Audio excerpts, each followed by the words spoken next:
Any huge organization, whether it's a global company or a national military, has to answer the same basic question.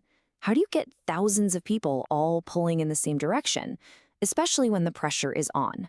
Well, today, we're going to dig into the U.S. Army's answer by cracking open their core playbook, Army Doctrine Publication 101. Just try to imagine for a second the sheer complexity of a modern military operation. You've got thousands of people, an unbelievable number of moving parts, and oh yeah, an enemy who is actively trying to ruin your day. Military thinkers have a name for this. They call it the fog and friction of war. Without some kind of shared understanding, that chaos is a one-way ticket to disaster. So the big question is, how does an organization as massive as the Army turn all that chaos into coordinated, effective action? Well, the answer is something called doctrine. And as this quote shows so well, we're not talking about a stuffy, rigid set of rules here. The key word is elastic. You should think of doctrine more like a framework for thinking, a professional body of knowledge that's all about action adapted to circumstances. It's basically common sense, just written down and organized. All right, so here's our game plan. First, we're going to talk a little more about that problem of chaos on the battlefield. Then, we'll see how doctrine serves as the Army's professional playbook. After that, we'll dive into the specific tools in that playbook, explore the philosophy that drives it all, which is all about empowering leaders, and finally, we'll hammer home why this is a guide for thinking, not a rigid set of rules. Look, at its core, war is a human thing, which means it's messy, chaotic, complex, and totally uncertain. Doctrine doesn't even try to get rid of this chaos. That's impossible. What it does is give people the tools they need to navigate through it effectively. So here it is, the official definition right from ADP 101. Let's break this down real quick. Fundamental principles. Those are the big core ideas. TTPs, that stands for tactics, techniques, and procedures. That's the how-to. But that last line, authoritative but requires judgment and application. That's the key to the whole thing. Doctrine tells you how to think, not what to think. Honestly, the best way to wrap your head around doctrine is to think of it exactly like a professional playbook for the entire U.S. Army.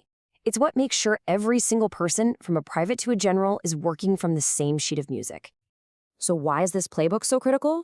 Well, for starters, it creates a common language and a shared way of looking at problems. And this isn't just stuff someone made up. It's built on decades of tough, hard-won lessons. The ultimate goal here is to let units self-synchronize, to coordinate their actions almost on instinct, without needing someone to spell out every single move. Let's use an analogy from the world of sports to really nail this down. Think about it. When a quarterback shouts, "No huddle," the whole team knows exactly what that means and what they need to do. The linemen, the receivers, nobody has to stop and ask for a detailed explanation. That's the power of a playbook. It's the same in the Army. A commander can order a zone reconnaissance, and every soldier understands the mission and all the implied tasks. It's all about speed, precision, and flexibility. So you might be wondering, what's actually in this playbook? It's not just one giant book of rules. It's actually a really sophisticated toolkit with different components for different jobs. Okay, this is where it gets really interesting, how this toolkit is broken down. At the very top, you've got your principles. These are big, timeless ideas like always having a clear objective. Then you have tactics, which is how you actually arrange your forces on the ground. A technique is a specific way of doing something, like a bounding overwatch, but it's not the only way. And then at the bottom, you have procedures. These are the step-by-step instructions that must be followed exactly, like calling in a medical evacuation. And this is where we get to a really critical idea. Most doctrine is descriptive. It's a guide. It expects leaders to use their brains and their judgment. But then some parts are prescriptive. Things like map symbols, radio calls, safety rules. You have to follow those to the letter. And for good reason. That precision is what ensures everyone is on the same page and prevents terrible accidents. All these tools are organized in a really logical way. Think of it like a pyramid. At the top, you have the ADPs, like the one we're talking about today. They give you the fundamental principles, the big why. Below that are the field manuals, or FMs, which get into tactics and execution.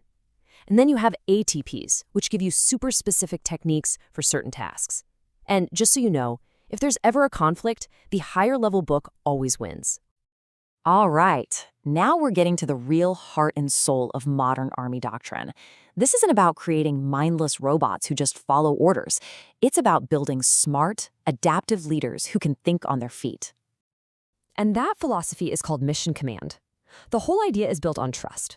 It's about empowering junior leaders to make decisions and act on them without having to call and ask for permission, as long as they're working toward the commander's overall goal. This is the Army's direct counter to the chaos and fog of war we talked about earlier. To see how this works in the real world, let's use another analogy, this time from a high-stakes civilian job, an emergency room trauma team. The lead surgeon walks in and gives the mission, the commander's intent. It's simple, it's clear, and everyone on that team understands it perfectly. Stabilize this patient. But here's the key. The surgeon doesn't micromanage. They don't lean over and tell the expert anesthesiologist how to do their job or tell the trauma nurse which needle to use. They trust their team because they are all trained professionals. This right here, this is what the Army calls disciplined initiative. Every single member of that team uses their expert knowledge and their judgment to take action, adapting to what's happening with the patient in real time, all while driving towards that one common goal. That, right there, is mission command in a nutshell. And all of this brings us to our final and maybe most important takeaway. What's the ultimate point of all this doctrine? I really want this point to land. Doctrine is not a checklist. It's not a recipe book with all the answers. It is a launching pad for professional judgment and creative thinking. It gives you the language and the tools, but it trusts and empowers leaders to use them with wisdom and creativity.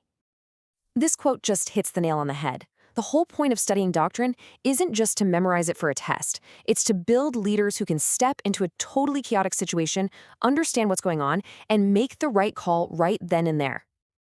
And make no mistake, the stakes are as high as they get. As ADP 101 itself says, the lives of soldiers and the security of the nation depend on this professional mastery. This isn't just an academic exercise, it's a fundamental responsibility.